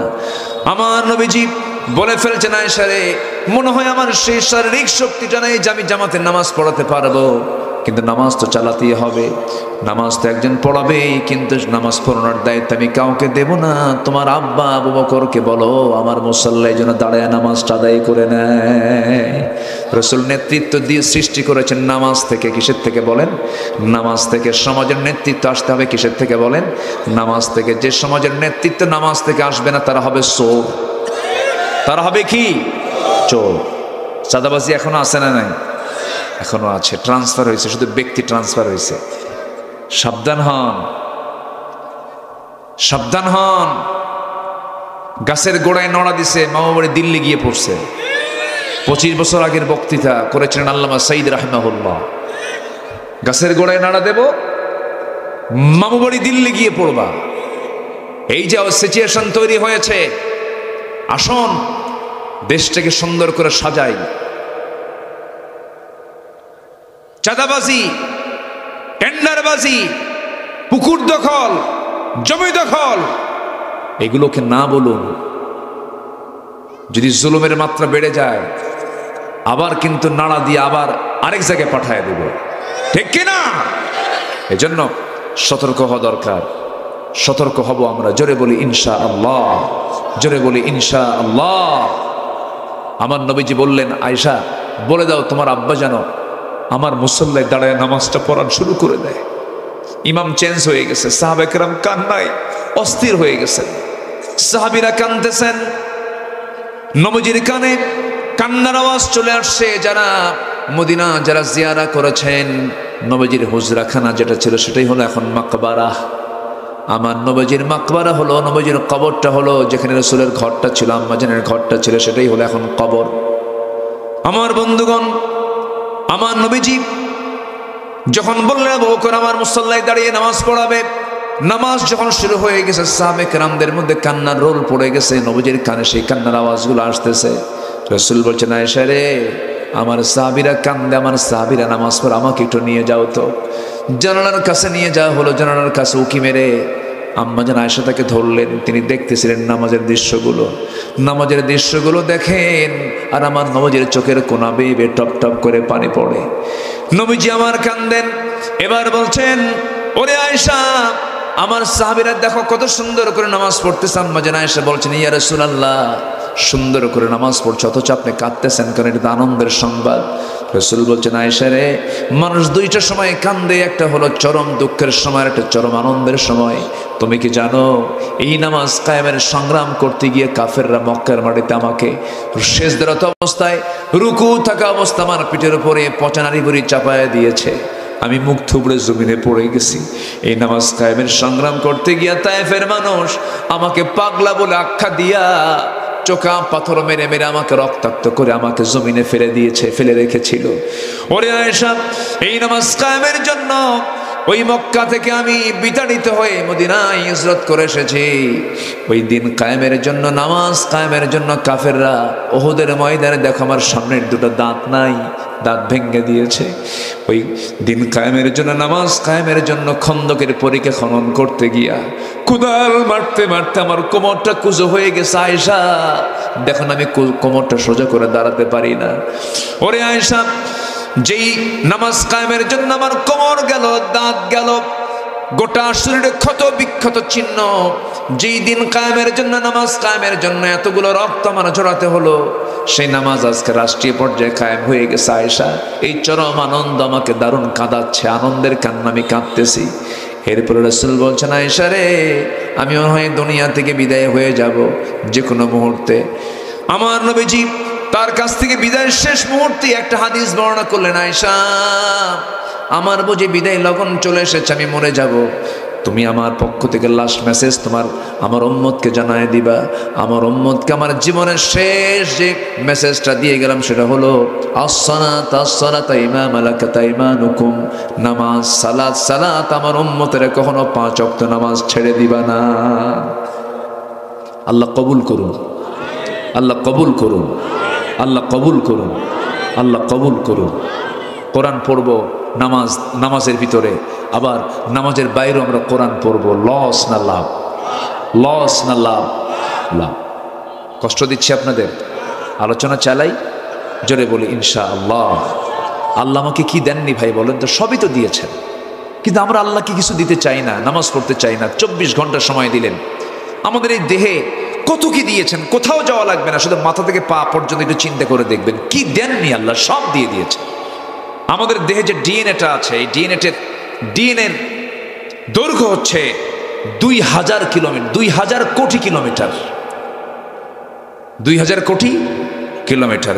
পৃথিবী থেকে সূর্য পর্যন্ত 50 বারেরও বেশি বার আসা যাওয়া করা যাবে। এত বিশাল হচ্ছে আমাদের একটা মানুষের ডিএনএ। আল্লাহু আকবার বলেন। সম্মানিত ভাইরা, আমাদের দেহে যে কোষ আছে, এই কোষের সংখ্যা হলো প্রায় 37.2 ট্রিলিয়ন। আল্লাহু আকবার বলবেন না? আরো জোরে বলে আল্লাহু আকবার। যে সেন্সরি রিসেপ্টর আছে তা হলো 110 মিলিয়ন। লোহিত রক্তকণিকা আরবিসি আছে হচ্ছে 30 ট্রিলিয়ন। মিলিয়ন না, বিলিয়ন না, ট্রিলিয়ন কিন্তু। আল্লাহু আকবার। শুধুমাত্র মস্তিষ্কের নিউরন সংখ্যা হলো 100 বিলিয়ন। 100 বিলিয়ন। সম্মানিত ভাইয়েরা, দেহের মোট ব্লাড ভেসেল আছে হচ্ছে 42 বিলিয়ন, যা 97 কিলোমিটার লম্বা। সামান্য ইয়ারফোনের 1.5 হাত তার, এরকম একটা ইয়ারফোন পকেটে থোয়ার পর আধা ঘন্টা পর বের করলে এবার 4-5 প্যাঁচ লেগে যায়, সোজা হয় না। আর 97,000 কিলোমিটার লম্বা ব্লাড ভেসেল করেছেন, কোনোদিন প্যাঁচ লাগে না। তাও এই দেহের মধ্যে কে দিয়েছেন? আসতে বলবেন না, কে দিয়েছেন? এরপরও বান্দাকে আল্লাহ আমার দেখে না, আল্লাহর চোখ কানা হয়ে গেছে। যেরকম নাউজুবিল্লাহ। আমাকে দেখেন কে? আসতে আমাকে দেখেন কে? আমাকে শোনেন কে? আমাকে জানেন কে? আমাকে বেশি বুঝেন কে? সে আল্লাহর কাছে আমরা সবার আগে আল্লাহর হকটা আমরা আদায় করব। জোরে বলি ইনশাআল্লাহ। মা বোনরা কি মাহফিলে আছে? তাই মেয়েদের, তাই আল্লাহু আকবার। আমার মা, আপনি জানেন আপনার জন্য জান্নাতটা কত সহজ, কিন্তু আফসোস লাগে কি জানেন? মেয়েরা বেশি জাহান্নামে চলে যাবে, মেয়েরা বেশি জাহান্নামে, অথচ তাদের জন্য জান্নাতটা খুব সহজ ছিল। সমস্যা হলো কি জানেন? সুন্দর চামড়া তো দেখাতে খুব পছন্দ করে। কি এই অসুবিধা, কি এই মানে রোগ, এই জীবাণু কি এলাকায় নাই? আসতে বলবেন না, আছে না নাই? এই ভাইরাস আছে না নাই? দেখাতে খুব পছন্দ করে। আবার কিছু স্বামীও আছে বদমাইশ মার্কা, বউ যদি একটু সুন্দর হয়, সুন্দরী বউ আবার ডিসপ্লে করে, আছে না? ডিসপ্লে করে দেখায়, দেখো আমার বউটা দেখতে কেমন দেখতো। হ্যাঁ, বউ দেখায়, বউ দেখায় বেড়ায়। লজ্জা নাই এগুলো পুরুষের? আপনার বউ আপনার সম্পদ, আপনি দেখবেন। বউটাকে হোন্ডার পিছনে তোলে, এখন তো আধুনিক হোন্ডা, ওগুলো সমান না, 2 সিট 2 রকম। প্যাসেঞ্জার সিট হলো 3 তলা, আর ড্রাইভিং সিট হলো আন্ডারগ্রাউন্ড। কি আন্ডারগ্রাউন্ড না? একদম নিচে, ওর দেখাই যায় না, ও কোথায় যা আছে আল্লাহ জানে, নিচে থাকে। বউটাকে 3 তলায় উঠায়, মাথার চুলগুলো ছেড়ে দিয়ে লাল লিপস্টিক, লাল শাড়ি, অর্ধলগ্ন পোশাক পরে হোন্ডায় চড়ায় দেয়। হোন্ডার মেকারকে বলে, হোন্ডার আওয়াজ তো কম, কেউ হয়তো মিস হতে পারে দেখতে, তো হোন্ডার যে পাইপ আছে এটা সরায় ফেল। হোন্ডার পাইপ সরালে তখন হয়ে যায় আওয়াজ হলো হেলিকপ্টারের আওয়াজ, ভটভট ভটভট করে। বাস হোন্ডায় তুললো পিছনে বউ, তুলে দিলে একখান টান। বাগাতি পাড়াটু ঈশ্বরদী, ওইদিকে বাগাতি পাড়াটু হলো কি কোথায় নাটোর। দিল একখান টান, আশেপাশে যা আছে সব ভেঙ্গে চুরে এসে দেখলো যে যাচ্ছে। সন্ধ্যার আগ দিয়ে চলন বিলের মোড়ে গিয়ে, চলন বিলের পাশে সূর্য হেলে হেলে যাচ্ছে। গধূলি বেলায় 16 Pro Max আইফোন দিয়ে ছবি তুলে ফেসবুকে পোস্ট করে লিখলো ক্যাপশন, প্রিয় দোস্ত, প্রিয় বন্ধুরা, আসুন আমার বউটাকে সবাই মিলে জামাতের সাথে দেখি। কি যেরকম নাউজুবিল্লাহ, যেরকম নাউজুবিল্লাহ, এগুলো আছে না নাই? একটা মন্ত্রী লেভেলের মানুষ, সে তার বউকে নাচায়, মানুষকে দেখায় দেয়। বুঝে নেন, বুঝে নেন, আকলমান ইশারা বাসাত, সচেতন ব্যক্তির জন্য ইঙ্গিতটাই যথেষ্ট। এখন সে জেলখানে ঢুকে কয় আমার প্রতি বৈষম্য করা হচ্ছে। কি এই জানেন না, খবর জানেন না, আপনারা জানেন না? বহু কিছু করেছে, বহু কিছু করেছে। প্রতিটি শিক্ষার্থীর হত্যার বিচার বাংলার জমিনে হতে হবে। একটা হত্যার বিচার অচল করতে দেওয়া হবে না। বিচারের দরকার আছে না নাই? তোমরা সাইদের জীবন নিয়ে সিনেমিনে খেলেছ। এই জমিনের জন্য একটা রহমত ছিলেন তিনি। আমি মক্কায় গেছি হজ করতে 2009 সালে।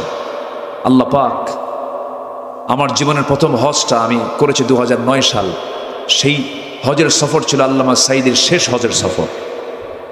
একই সনে মিনা, মুজদালিফা, আরাফা। তো উনি দেশে ফিরবেন, চলে আসবেন। ওনাকে মহব্বত করে সবাই মিলে বলা হলো, হুজুর আপনি দেশে যাবেন না। কেন কেন আমি যাব না দেশে? মামলা হচ্ছে, ট্রাইব্যুনাল গঠন হচ্ছে। তখন নতুন 2009 সাল, টিপাইমুখী বাদের আন্দোলন চলছে, বিভিন্ন আন্দোলন চলছে। সেই সময় বলা হলো আপনি যাবেন না। উনি বললেন মুস্কি হাসি মেরে, সাইদি পালায়া থাকে না, সাইদি পালায়া থাকে না। আমার দেশ, আমার জনগণ, আমার ভাইয়েরা জুলুমের শিকার হবে, আমি চোরের মতো পালায়া থাকবো বিদেশে? এই চরিত্র আমার রাসূল শিখায় দেন নাই। উনি ফিরে এসেছেন, জেলখানায় ঢুকেছেন, 13 বছর জেল খেটেছেন। দুনিয়া থেকে বিদায় নিয়েছেন কান্না মুখে না হাসি মুখে? বলেন কান্না মুখে না হাসি মুখে? হাসি মুখে। 16 বছর ধরে আমাদেরকে রাজাকার বলে গালি দিয়েছে, কিন্তু কোন রাজাকার পাকিস্তানকে শেল্টার নেয়নি। শুধু হিন্দুস্তানের রাজাকাররাই সব হিন্দুস্তানে গিয়ে শেল্টার নিয়েছে, ঠিক কিনা? সম্মানিত ভাইয়েরা, 2023 সালের 13 আগস্ট কাশিমপুর কারাগার থেকে বেলা 11টার দিকে তাকে বলা হলো, হুজুর আপনি অসুস্থ, আপনাকে চিকিৎসায় যেতে হবে। উনি বলেন আমি অসুস্থ তো আমি নিজেই জানি না। কি কথা কি বুঝতেছেন আপনারা? ওনাকে জোর করে ধরে নেওয়া হলো, গাজীপুরের একটা হসপিটালে তাকে চিকিৎসা দেওয়া হলো। সেখান থেকে আবার জোর করে 13 আগস্টে দিল্লির প্রেসক্রিপশনে তাকে নিয়ে যাওয়া হলো শাহবাগে। সেই হসপিটালে জোর করে ভর্তি করায়া মেডিকেল টিম গঠন করে কুচক্রান্ত করে পয়জনিং করে বিষ প্রয়োগ করে তাকে হত্যা করা হয়েছে। তারই তৈরি করা এই প্ল্যাটফর্ম তাফসীর মাহফিল। তিনি এদেশের উপকার এই মাহফিলগুলো। এই প্ল্যাটফর্ম থেকে আমরা সুস্পষ্ট ভাষায় জানান দিতে চাই, অবিলম্বে আল্লামা সাইদির খুনের সঙ্গে যারা জড়িত দৃষ্টান্তমূলক শাস্তি দেওয়া হোক। এ মতের পক্ষে রাজি আছেন কারা কারা? হাত উঁচু করে দেখান মুসলমান।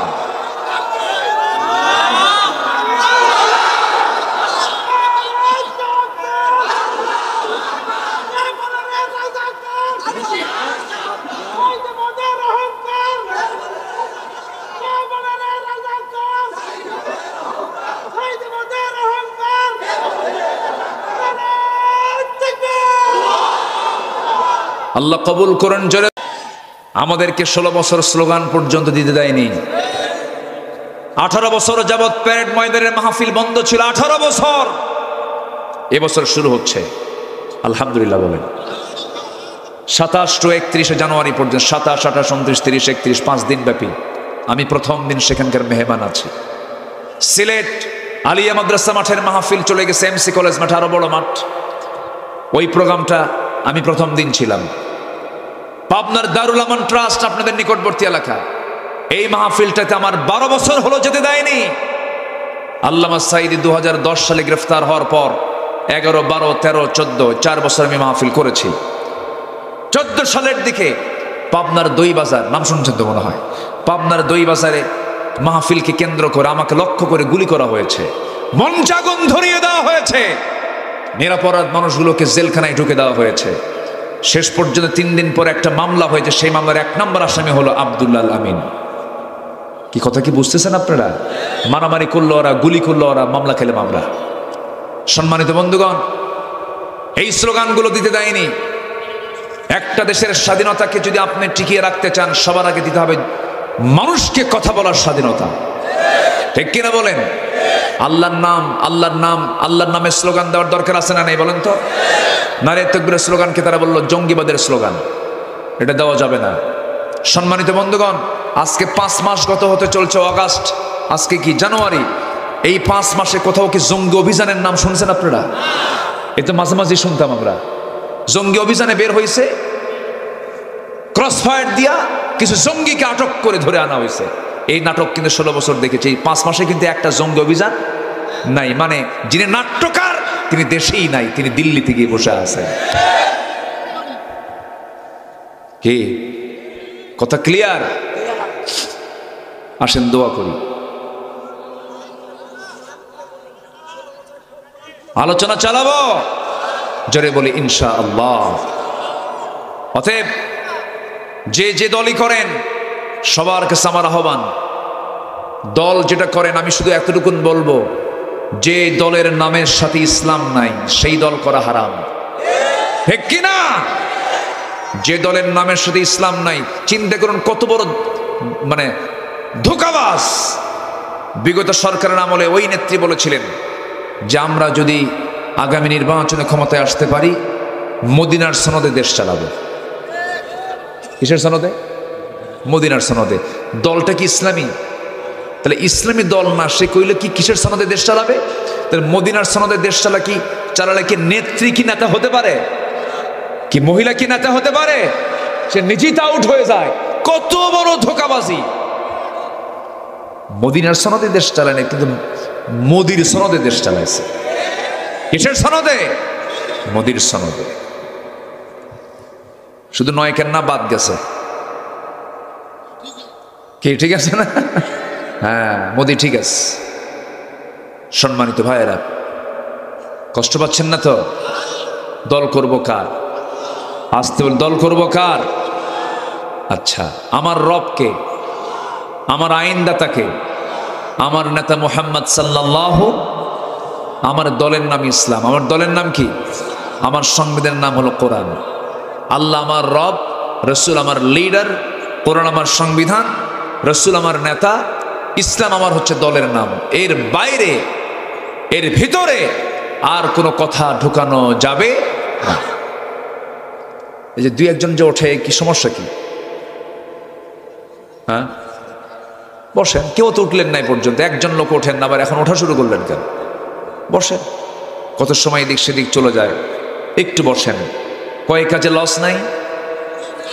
বলেন, কয় কাজে লস নাই? কটা চলতেছে? একটা। আমরা আল্লাহর কালামটা সুন্দর করে পড়বো। জোরে বলি ইনশাআল্লাহ, জোরে বলি ইনশাআল্লাহ। আর মাত্র 1 মাস পর কিসের মাস আসতেছে? এই তো বলেন, জোরে বলেন, কিসের মাস? কি সুন্দর করে বললো, তাই না? আমি যেটা শুনতে চাইছি ওটাই শোনায় দিছে। কিন্তু আর মাত্র 1 মাস পর কিসের মাস আসতেছে? কোরআনের মাস। কোরআনটাকে পড়বো আমরা। জানেন, পৃথিবীতে সবচেয়ে তৃপ্তির জায়গা হলো কোরআন তেলাওয়াত। যখন কেউ কোরআনের অর্থ বোঝে, তার কাছে পৃথিবীর সবচেয়ে আনন্দের জায়গা হলো কোরআন তেলাওয়াত। সবে কোরআনটাকে আমরা রপ্ত করার চেষ্টা করব। জোরে বলি ইনশাআল্লাহ। সায়েন্সের সূত্র জানলেন, কমার্সের পড়া পড়লেন, MBA করলেন, BBA করলেন, আইন পড়লেন, প্যানেল কোর্টের আইনগুলো মানে পড়ামট মুখস্থ করলেন, এত কিছু জানলেন, আপনি কোরআনের ভার্স আপনি জানলেন না। আপনি বড় পড়া কপাল। এই জন্য আমরা কোরআনটার সাথে আমরা সম্পর্ক রাখবো, কম না বেশি? যার কোরআনের সঙ্গে সম্পর্ক বেশি, তার কার সাথে সম্পর্ক বেশি? আল্লাহর সাথে সম্পর্ক বেশি। আমার বন্ধুগণ, আমার মাদেরকেও বলবো, মায়েরা, জান্নাত পাওয়ার জন্য বেশি কিছু লাগবে না। ফাতিমার দিকে তাকাবেন, আম্মা জান আয়েশার দিকে তাকাবেন, আসিয়ার দিকে তাকাবেন, খাদিজার দিকে তাকাবেন, রহিমার দিকে তাকাবেন। এনারা হচ্ছে আপনাদের মডেল। মারিয়ামের দিকে তাকাবেন। এই সমস্ত নারীকে আল্লাহ রাব্বুল আলামিন এত দাম এত সম্মান দিয়েছেন, খাদিজার মতো একজন নারীকে আল্লাহ তাআলা নিজে পর্যন্ত সালাম দিয়ে দিয়েছেন। আমার ভাইয়েরা, সবার বাড়িতে মা বোন আছে। একজন মা যদি ভালো হয়ে যান, চারজন পুরুষ ভালো হয়ে যায়। এই জন্য মাদের ভালো হওয়া দরকার। বাড়িটাকে ইসলামাইজ করতে হবে, বাড়িকে সুন্দর করে কোরআন দিয়ে সাজায় নিতে হবে। ফজর আজান হবে, সঙ্গে সঙ্গে ঘুম থেকে উঠবেন, ওযু বানাবেন, প্রত্যেকটা ঘরে ঘরে নক করবেন, ছেলের ঘরে বলবেন বাবা উঠো সালাত। কি সালাত? মেয়ের ঘরে নক করবেন, মা উঠো সালাত। স্ত্রীকে বলবেন স্ত্রী তুমি যদি অসুস্থ থাকো, তোমার যদি মিন্স হয়ে থাকে, ফজরের সময় হয়ে গেছে, ঘুমিও না, সুন্দর করে একটু পরিষ্কার হয়ে আসো, একটু জিকির আজগার করো নামাজের সময়। মেয়েরা যদি অসুস্থ থাকে সেই সময় জিকির আজগার সে করতে পারে, কিতাব পড়তে পারে, সাহিত্য পড়তে পারে, হাদিস পড়তে পারে, কোনো সমস্যা নাই। কিন্তু মেয়েদের একটা সমস্যা হলো, মেয়েদের যদি অসুখ হয়, মেয়েরা 3 দিন থেকে 10 দিন পর্যন্ত নামাজ পড়তে পারবেন না, এটা আল্লাহ পাক মানাই করে দিয়েছেন। তোমাদের নামাজের কোনো দরকার নাই, কিন্তু মেয়েরা সেই 10 দিন ঠেলতে ঠেলতে 20 দিন পর্যন্ত নিয়ে যায়। ওই দেখেন পিছনে একজন হাসতেছে, কি ঠিক আছে না? হ্যাঁ, ঠেলতে ঠেলতে কয়দিন নিয়ে যায়? 20 দিন নিয়ে যায়। কেন এটা? আপনি কি বোঝেন না আপনার জন্য নামাজ কত বড় ফরজের কাজ? আমার মা এক ওয়াক্ত নামাজ যদি কেউ ইচ্ছা করে কাজা করে, সারা জীবন 24 ঘন্টা নফল নামাজ পড়লেও এক ওয়াক্ত ফরজের সমান হবে না। এক ওয়াক্ত ফরজের দাম যে কত বেশি, যদি কোনো বান্দা বুঝতো, সব কাজ ফেলে দিয়ে বান্দা নামাজের জন্য অপেক্ষায় থাকতো। জোরে বলেন সুবহানাল্লাহ। আমার মা, নামাজ ছেড়ে দেওয়া যাবে না কখনো, নামাজকে অবহেলার চোখে দেখা যাবে না। যখন আপনার মেন সেরে যাবে, আপনি যখন সুস্থ হয়ে উঠবেন, সঙ্গে সঙ্গে গোসলটা করে নেবেন, নামাজের জন্য প্রিপারেশন নিয়ে নেবেন। আল্লাহ আপনাকে সুযোগ দিয়েছেন বলে সেই সুযোগের সন্ধান করতে করতে সময়টাকে লস করবেন না, নামাজটাকে নষ্ট করবেন না।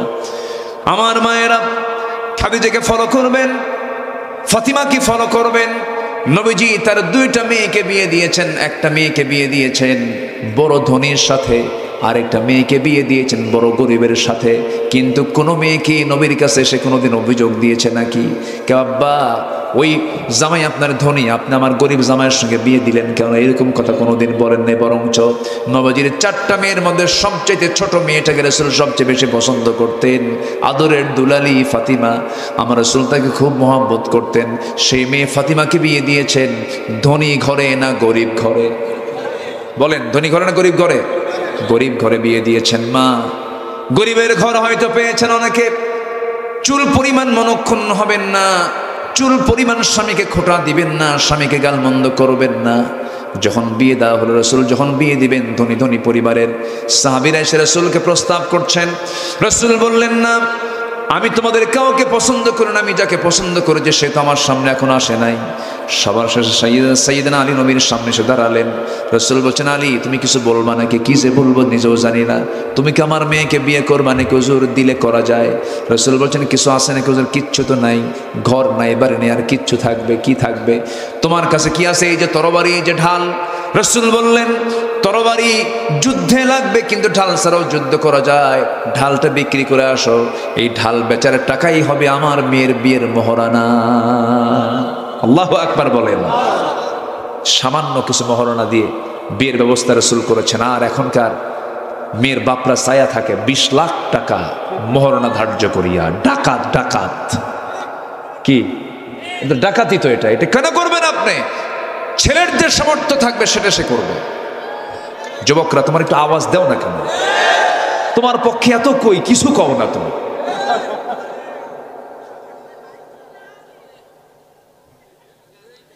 বিশ 30 লাখ টাকা ছায়া বসে থাকে।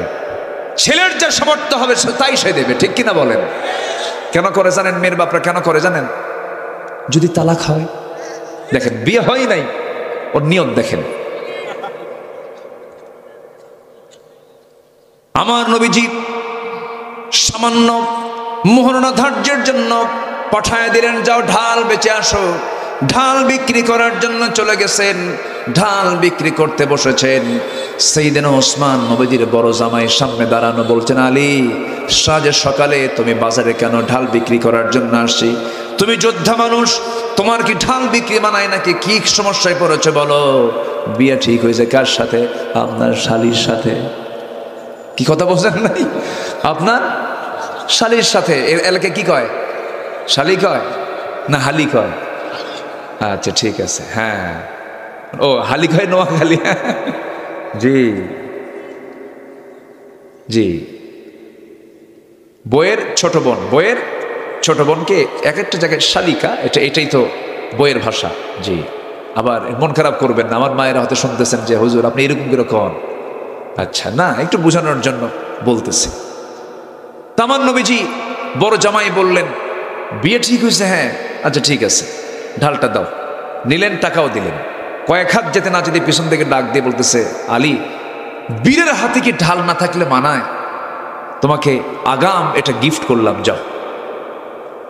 ঢালটাও দিয়ে দিলেন, টাকাও নিলেন, ঢালও নিলেন। নবীর সামনে দাঁড়ায় গেলেন। রাসূল বলছেন, ও আলী, ঢাল মনে হয় বিক্রি হয় নাই, কেমন করে কি করা যায় বলো? হুজুর ঢালটা বেচে ফেলছি। তাহলে হাতে আবার ঢাল কেন? হুজুর ঢালটা আমাকে আবার উপহার দিয়েছে, এই যে টাকা, এই যে ঢাল। তুমি কার কাছে বিক্রি করতে গেছো? হুজুর ওসমান। লোক আর খুঁজে পাও নাই? নিজের মধ্যে এই ঘটাঘটি করছো না? আমি বড় জামাইকে বলতে পারলাম না, তার আগে তুমি বলে আসছো, তাহলে আমি এটা কেমন কথা হলো বলো তো? আচ্ছা, কোনো মেয়ের বাপ যদি বিয়ে ঠিক করে, কোনো মেয়ের বাপ যদি বিয়ে ঠিক করে কিন্তু বড় জামাইকে বলে নাই, তাহলে কি হবে বলেন তো? কি হতে পারে? কি হতে পারে? বইয়ের দিকে তাকাইবার কবে, তোর বাপ একখান জিনিস রে, কি ঠিক আছে না? ধমকাবে। কিন্তু আমার নবীর জামাই তো ওইরকম না। আমার নয় ছেঁচড়া জামাই, খালি দাওয়াত খাওয়ার জন্য পাগল হয়ে থাকে। কিন্তু ওরকম জামাই তার আমার নবীর জামাই না। বললেন, ঠিক আছে, সমস্যা নাই, যাও, তোমার জন্য দোয়া করে দিই। ওসমান তার জন্য দোয়া করে দিলেন। আমার নবীজি বিয়ে দিলেন। বিশ্বের সবচেয়ে অনড়ম্বরপূর্ণ বিয়ে, কোনো ঘটাঘটি নাই, কোনো খরচ নাই, কোনো গায়ে হলুদ নাই। গায়ে হলুদ হালাল না হারাম? হারাম। আগের দিন চলে আসে বিয়ানের বাড়িতে। বিয়ান, আসসালামু আলাইকুম। বিয়ান শোনেন, আপনি কিন্তু বিয়ের দিন আসবে, আপনি 3 দিন আগে আসবেন, মানে আকাম কুকাম করবে, ঠিক কিনা? এগুলো হারাম। এগুলো কি হারাম? এগুলো অন্য সংস্কৃতি, মুসলমানদের সংস্কৃতি এগুলো নয়। ওই যুবকরা শোনো, তোমার গ্রামের আশেপাশে বিয়ের অনুষ্ঠানে যদি ডিজে বাজায়, লাঠি দিয়ে পিটাইয়া ভাঙ্গা সোজা করে দিবা, কি ঠিক কিনা? এই গ্রামে মাহফিল হলে এই গ্রামে আর কোনো যাত্রা চলবে না, অন্য কোনো অসামাজিক কোনো কাজ চলতে দেওয়া যাবে না।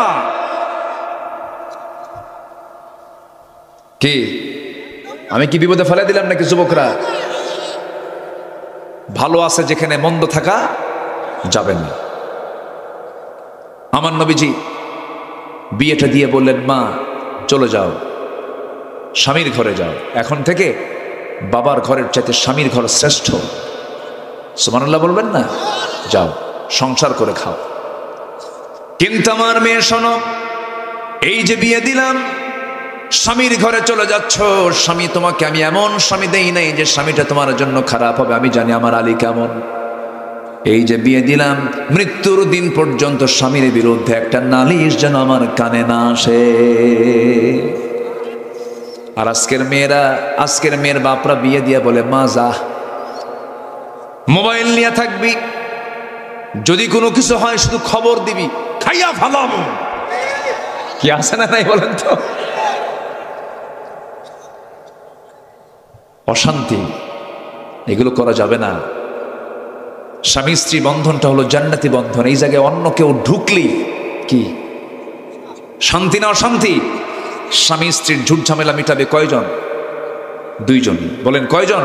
2 জন। খালি বলতে শিখতে হবে সরি। কি বলতে হবে? সরি। স্বামী ভুল, সরি। বউ ভুল, সরি। তাহলে সরি বলবেন, কোনোদিন গন্ডগোল লাগবে না। আর যদি কয় আমি কি ভুল করছি নাকি, কি কথা কি বোঝেন নাই, তাহলে মনে করেন আর জীবনে কোনোদিন মিল হবে না। যে স্বামী স্ত্রীর মুখে শুধু ঘন ঘন সরি থাকবে, ঠিক আছে, ওকে, দুঃখিত, আমি ভুল করেছি, আমাকে মাফ করে দাও, সেও যদি বলে আমি ভুল করেছি, মাফ করে দাও, জান্নাতের টুকরা। যেরকম সুবহানাল্লাহ। কি ওয়াজগুলো দরকার আছে না? দরকার আছে না? নাই আছে। তবে বেশি পুরুষরা বলবে একটু সরি, পুরুষরা একটু বেশি বলবে, মেয়েরা একটু কমই কয়। ওরা যদি একবার বাঁক ধরে সোজা হয় না। এই সোজা, এই ঠিক জোরে বলিও না, শুনলো বাড়িতে আবার যেতে হবে না। জি হ্যাঁ, খুলিকাত মিন দিলাইন, মেয়েদেরকে সৃষ্টি করা হয়েছে বাঁকা হাড়ে। এই জন্য সোজা করতে গেলে ভেঙ্গে যাবে। বলেছেন মুহাম্মদ সাল্লাল্লাহু আলাইহি ওয়াসাল্লাম। মেয়েটাকে বিয়ে দিলেন, চলে গেলেন তিনি স্বামীর ঘরে। স্বামীর ঘরে গেলেন কিন্তু ঘরই নাই। কি নাই? ঘর নাই। ভাড়া ঘরে থাকলেন। কি ঘরে? ভাড়া ঘরে। নবীজি 3 দিন পার হতো না, রসুল চলে যেতেন ফাতিমাকে দেখতে। রসুল বলতেন, আমি 3 দিন আমার ফাতিমাকে না দেখলে, 3 দিন যদি না দেখি আমার ভাল লাগে না। মেয়েকে বিয়ে দিয়ে রসুল কখনো দূরে রাখতে দেননি, কাছে কাছে রেখেছেন। ফাতিমাকে দেখতে গেছেন ঘন ঘন। সুবহানাল্লাহ বলেন। রসুল মেয়েদেরকে খুব পছন্দ করতেন। মেয়ের বাপরা যারা আছেন, আপনারা বড় ধন্য যে মেয়ের বাবা হতে পেরেছেন। রসুল কিসের বাবা ছিলেন? মেয়ের বাবা। কিন্তু কিছু কিছু মেয়ের বাপ আছে, 4-5টা যদি মেয়ে হয় তখন বউকে গালিগালাজ করে, তোর পেট আসলেই পচা। এরকম কিছু পুরুষ আছে না? আল্লাহ কয় তোর কপাল ভালো, আর ও কয় তোর পেট পচা। এরকম কিছু পুরুষ আছে না? নাই। আচ্ছা, আল্লাহ যার কল্যাণ চান তাকে মেয়ে দেন। আল্লাহ যখন রহমত দেন তখন বৃষ্টি দেন। আল্লাহু আকবার বলেন। বৃষ্টি রহমত, মেয়ে রহমত। আল্লাহু আকবার বলেন। অসুস্থতা রহমত, অসুস্থতা রহমত। অসুস্থ যদি কেউ হয় তখন ভাবতে হবে আল্লাহ আমার মধ্যে রহমত করছেন। সুবহানাল্লাহ বলেন। কখন এগুলোকে মন খারাপ করা যাবে না। আমার এক মুসল্লি ছিল, হাই স্কুলের হেডমাস্টার। তার 7টা মেয়ে। কয়টা মেয়ে? 7টা মেয়ে। আবার তার স্ত্রী গর্ভে। 7টা মেয়ে হওয়ার পর আবার স্ত্রী গর্ভে। স্ত্রীর গর্ভে বাচ্চা চলে আসছে। তো 8ম বাচ্চা আবার মেয়ে হয়েছে। 8 নম্বর কি হয়েছে? আবার মেয়ে। গোটাল গোষ্ঠী গিয়ে বাড়িতে হাজির হয়েছে। সবার চোখ গরুর মতো, এরকম বড় বড় চোখে বলে, লজ্জা নাই? বারবার বাচ্চা নাও, আর নিবা না বাচ্চা, নাম রেখে দাও ইতি, সমাপ্তি, আর না চাই না। কি কথা কি বুঝতেছেন? নাম রেখে দাও। তো আমাকে বলে, হুজুর আমাকে এরকম করে গোটাল গোষ্ঠী এসে আমাকে এরকম ধমকায় আর বলে এই নামগুলো রেখে দাও। তো আমি বললাম, সব শোনার পর, আমি তো শিক্ষিত মানুষ, উনি বলতেছে, আমি তো পড়াশোনা করেছি, আমি তো বুঝি। আমি বললাম যে আমার সন্তানের 8ম বাচ্চার মেয়ে সন্তানের নাম রেখে দিলাম আশা, মানে আরো হোক। আল্লাহর শুকরিয়া আদায় করার মতো কিছু বাবা আছে না? নাই। আচ্ছা, কখনো মন খারাপ করবেন না। যার ঘরে মেয়ে বেশি তার ঘরে রহমত দিয়ে ভরা। খালি বোরকা পরায় রাখবেন, পর্দায় রাখবেন, ওই মেয়ে আপনাকে জান্নাতের দরজায় পৌঁছায় দেবে। জোরে বলি সুবহানাল্লাহ। আচ্ছা, বাপকে বেশি মহব্বত করে কে, ছেলে না মেয়ে? দেখছেন কি সুন্দর করে জোরে বলে। আবার মেয়ে হলে পরে মন খারাপ করেন কেন? মেয়ের বাড়িতে বাবা গেলে কি যে খুশি হয়, আল্লাহু আকবার। আর ছেলের ঘরে বাপ থাকলে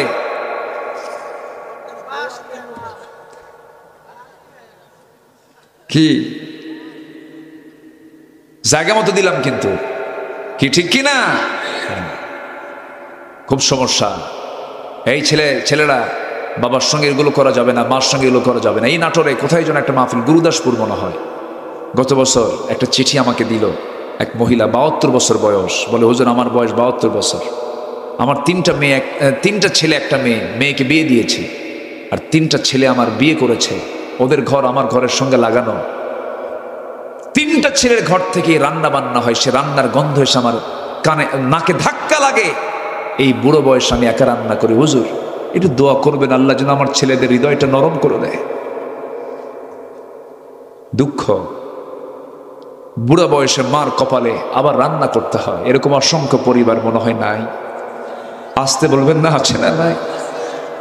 এগুলো খুব কঠিন ব্যাপার, এটা আল্লাহর কাছে চাইতেও হবে, বলতে হবে। খুব কঠিন একটা বিষয়। অনেক মা, অনেক সন্তান আছে বইয়ের সামনে মাকে ছোট করে, আছে না? আছে না? নাই। মার মন তো আকাশের মতো, জানো, মার মন তো আকাশ। মা তবুও মন খারাপ করে না। মা বলে, যা তোরা ভালো করে করে খা। মা হৃদয়টা যে কত নরম। বউকে আপনি হাজারও দেন, নাম পাবেন না। কিছু না কিছু দোষ ধরবেই, ছেলের কাছে নাম পাবেন না। পৃথিবীর কারো কাছে নাম পাবেন না। মাকে কিচ্ছু দেওয়ার দরকার নাই, শুধু একটা বেদানা মাদ্রাসা মোড় থেকে কিনে নিয়ে আসবেন, নিয়ে এসে শুধু বলবেন, মা তোমার জন্য একটা আপেল নিয়ে আসছে, একটা বেদানা নিয়ে আসছে। সেই বেদানা সে আপনাকেও ভাঙতে দেবে না, সে নিজে ভাঙবে, ভেঙ্গে একটা একটা করে কোয়া বের করে বলবে, বাজান তোর মুখটা শুকনা, তুই খা। সুবহানাল্লাহ বলবেন না? শাড়ি নিয়ে গেছেন, সবচেয়ে কম দামি শাড়ি, সেই শাড়িটা আশেপাশে সবাইকে দেখাবে আর বলবে, জানো আমার ছেলে আমার জন্য এই কাপড়টা নিয়ে আসছে। খুব খুশি মা, অল্পতেই খুশি হয়ে যায়। সে মার জন্য আমরা কিচ্ছু করি না, সেই মার জন্য আমরা উদার হতে পারি না, সে মার জন্য আমরা খরচ করতে জানি না। বইয়ের সামান্য কথায় আমরা গলে যাই না। আমার মা যারা আসছেন তারাও এটা মাথায় রাখবেন, আপনি আপনার শাশুড়িকে সম্মান করবেন, আপনার মাকে অন্য মহিলা সে সম্মান করবে, এগুলো মাথায় রাখবেন। পৃথিবীর কোনো মানুষকে ছোট চোখে দেখবেন না। আপনি কি জানেন আপনার জান্নাতটা মার ওই পায়ের নিচে আল্লাহ পাক রেখে দিয়েছেন? জোরে করেন সুবহানাল্লাহ, আরো জোরে বলেন সুবহানাল্লাহ। আমার একটা ছোট্ট আল্লাহ পাক ছেলে দান করেছেন, একটু বড় হয়েছে, হাফেজ হয়েছে। একদিন মার সঙ্গে দেখি যে খুব চোখ রাঙ্গায় কথা বলে, হয় না এরকম করে না বাচ্চারা? করে, চোখ রাঙ্গায় কথা বলে। আমি আস্তে করে ছেলেটার হাত ধরলাম, ধরে বললাম, বাবা তুমি কি জানো তোমার মায়ের এই পাটার দাম কত? তোমার মায়ের এই পায়েরটার দাম কত তুমি জানো? তোমার এই মায়ের এই দুই পায়ের নিচে আল্লাহ পাক জান্নাত রেখে দিয়েছেন, এত দাম তোমার মায়ের এই পায়ের। বাইরে পরিবারে ইসলাম শিখাবেন, দিন শিখাবো আমরা। জোরে বলি ইনশাআল্লাহ, আর জোরে বলি ইনশাআল্লাহ। আল্লাহ কবুল করুন, জোরে বলি আমিন। আমার মা নামাজ পড়বেন, পর্দায় থাকার চেষ্টা করবেন, দিন মানবেন, কোরআনটাকে ফলো করবেন, গোটাল বাড়িটাকে কোরআন দিয়ে সাজায় ফেলবেন। ছেলেকে বলবেন, বাবা আজকে তোমার চোখ দিয়া, কান দিয়া আর অন্তর দিয়ে কি কি গুনাহ করছো কও। বুঝেন নাই? রাতের বেলা খবর নেবেন, তুমি আজকে তোমার চোখ দিয়া, কান দিয়া আর অন্তর দিয়ে কি গুনাহ করছো কও। ইন্নাস সামআ ওয়াল বাসরা ওয়াল ফুআদা কুল্লু উলাইকা কানা আনহু মাসউলা। বলবেন, বাবা আজকে কি হাদিস পড়েছো? না। আজকে কি কোরআন পড়েছো? না। তুমি কি আজকে নামাজ 5 ওয়াক্ত নিয়মিতভাবে সময় মতো পড়েছো? আব্বা পড়ছি, কিন্তু নিয়মিত হয় নাই, কালকের থেকে নিয়মিত করবা। আমার দিন আজকে যা হবে, কালকের দিনটা হতে হবে অনুন্নত না উন্নত? বলেন বলেন বলেন বলেন। আজকে যতবার মিথ্যা কথা বলেছি, কালকে আমার মিথ্যার পরিমাণ কি বাড়বে না বন্ধ হবে? বন্ধ হবে। এইভাবে আমরা আমাদের জীবনকে উন্নত করার চেষ্টা করি। সম্পদ বৃদ্ধি জীবনের উন্নতি নয়, ঈমান বৃদ্ধি, উন্নত চরিত্র হলো মানুষের মূল বৃদ্ধি, মূল বরকত। আল্লাহ কবুল করুন, জোরে বলি আল্লাহুম্মা আমিন। এই মাহফিল কত বছর যাবত চলে? ফাহিম কোথায়? ফাহিম, হ্যাঁ ফাহিম। ফাহিম খুব টেনশনে ছিল যে মাহফিল হুজুর আসে কিনা। হ্যাঁ ফাহিম আমাকে কতবার ফোন দিছে, কত টেনশন একটা মাহফিল করতে গেলে, কত পেরেশানি। আল্লাহ তুমি এই মাহফিলকে কবুল করো, জোরে বলি আল্লাহুম্মা আমিন। আমি খুবই আনন্দিত, আপনারা এত সুন্দর মানুষ, একদম মনোযোগ দিয়ে পিন পতন নীরব হয়ে এত রাত পর্যন্ত ঠান্ডার ভিতরে মাটিতে বসে কোরআনগুলো শুনতেছেন। বলি আলহামদুলিল্লাহ, জোরে বলি আলহামদুলিল্লাহ। আল্লাহ তুমি মাহফিলকে কবুল করে নাও। সম্মানিত ভাইরা, নাম্বার 2 হচ্ছে যে ব্যবসায় কোনো লস নাই, নামাজ কায়েম করা। নামাজ কি করা বলেন তো? কায়েম করা। নামাজ পড়বো এবং নামাজ কায়েমের সংগ্রাম করব, সেই দল করব যে দল আল্লাহর দল। আল্লাহু আকবার বলেন।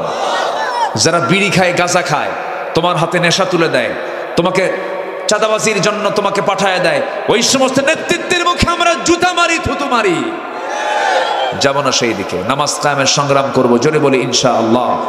নাম্বার 3 হলো আল্লাহর পথে আমরা খরচ করব, গোপনে এবং প্রকাশ্যে। আল্লাহ তাআলা বলছেন যে ডান হাতে দান করবে, বাম হাত জানবে না, বাম হাত দেবে, ডান হাত জানবে না।